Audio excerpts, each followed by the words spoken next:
सत्संग प्रेमियों, धर्म प्रेमी सज्जनों, धर्मशिला माताओं एवं भक्तिमती बहनों, अभी हम लोग प्रथम दिवस के द्वितीय सत्र में संतमत सत्संग के नियमानुकूल भजन कीर्तन के बाद संत स्तुति, गुरु विनती, तत्पश्चात सद्गुरु महाराज के द्वारा संकलित एवं रचित धर्मशास्त्र रामचरितमानस सारसठिक प्रथम सोपान बालकांड से पाठ श्रवण कर रहे थे। पाठ के क्रम में और वक्ताओं के श्रीमुख से जो अभी हम लोगों ने श्रवण किया है, उससे स्पष्ट रूप से विदित हो जाता है कि अभी का विषय संत और सत्संग की महिमा से जुड़ा हुआ है। संत कहते किसे हैं? भगवान राम जब देवर्षि नारद जैसे ऋषियों को माया के कारण भ्रमवश अहंकार में आ गए, तो उनके मद को, उनके मोह को, उनके अज्ञानता को दूर करने के लिए भगवान राम ने संत की परिभाषा देवर्षि नारद जी को दी है। सट विकार जित अनग अकामा, अचल अकिंचन सुचि सुख धामा, अमित बोध अनिहिमित भोगी, सत्य सार कवि कोविद जोगी। इसी को संत कहा गया है। और आप लोग जिनके अनुयायी हैं, हमारे 20वीं सदी के महान संत सद्गुरु महर्षि परमहंस जी महाराज, ये ऐसे संत हुए जिसके संबंध में मुझे एक छोटी सी प्रसंग याद आ रही है। एक बार मुंगेर जिला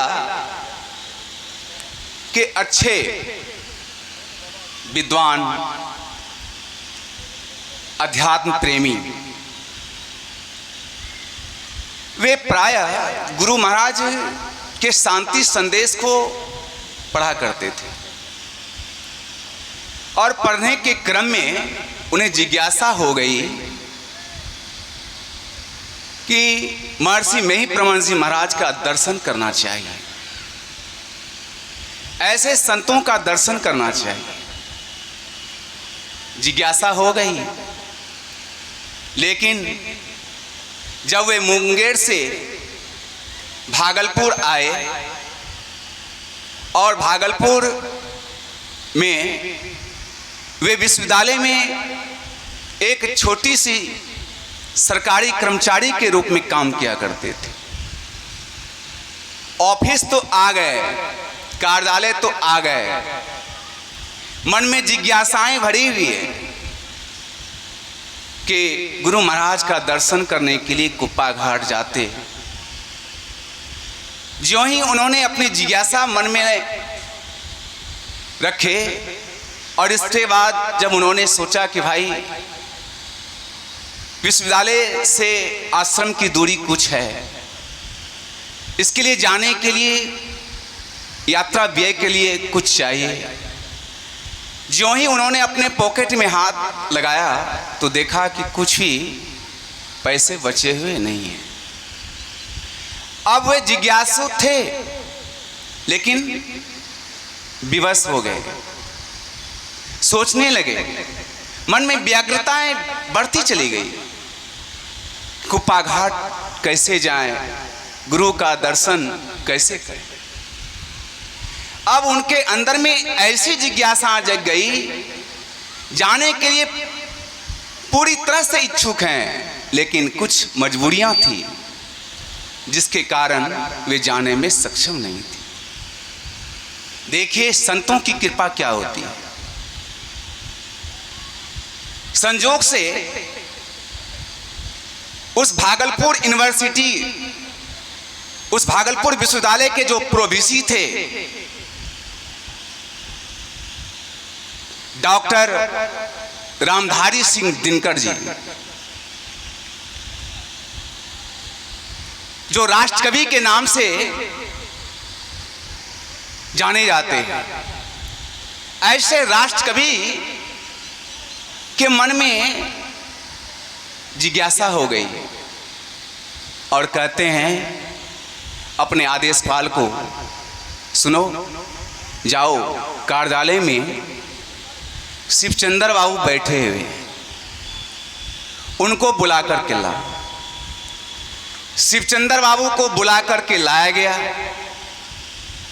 शिवचंद्र बाबू को कहते हैं राष्ट्रकवि रामधारी सिंह दिनकर जी कि देखिए शिवशंकर बाबू, आप बड़े अध्यात्म प्रेमी हैं और कभी कभी मैं सुना करता हूं कि आप महर्षि मई आश्रम कुप्पा घाट भागलपुर में जो अवस्थित है, वहां जो संत हैं महर्षि मही प्रमन जी महाराज,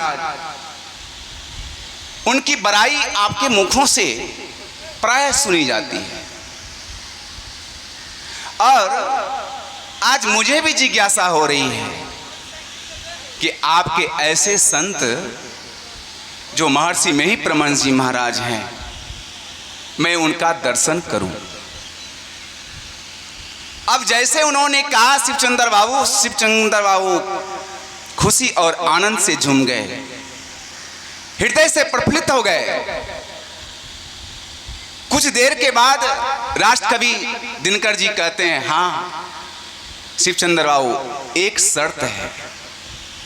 वह एक शर्त क्या है? मैं आपके संतों का दर्शन करने के लिए तो जाऊंगा, और मैं तब आपके जो आध्यात्मिक गुरु हैं, जिनकी बड़ाई आप करते हैं, मैं उन्हें तब गुरु मानूंगा, तब संत मानूंगा, जब वे हमारे इस पन्ने में लिखे हुए 7 प्रश्नों का जवाब सही सही दे देंगे।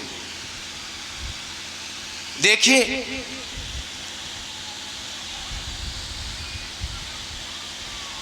क्या होता है। कुछ ही क्षण में उन्होंने 7 प्रश्न बना करके अपने पॉकेट में कागज को ले लिए, और सरकारी गाड़ी की व्यवस्था थी ही, और राष्ट्रकवि साहब शिवचंद्र बाबू के संग में कुप्पा घाट आश्रम आ गए।